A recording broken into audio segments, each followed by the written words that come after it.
What's up to my friends on YouTube, and welcome back to another tutorial video.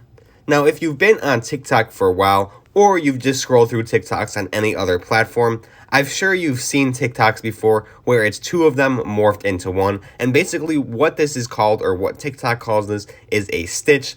And if you don't know what I'm talking about, I will show you here in a second. But basically, like I said, what it is you see a TikTok here, and you could basically just have the entire TikTok with a reaction or whatever you want at the end of it. So like two videos in one.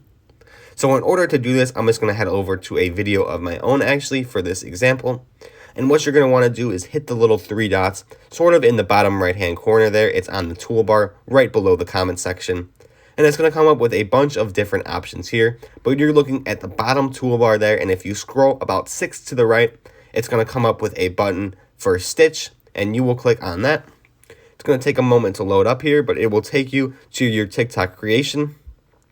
And what you're going to do is, with this TikTok, you could drag the time out for however long you want it. If you just want a section of it, of course you could do that. And then once you have selected that, it'll take you to the menu as if you're recording this TikTok for the first time. So you can see the one that I selected there is there for about 5 seconds. And then it moves over to the video, the short video that I just take of my channel icon screen.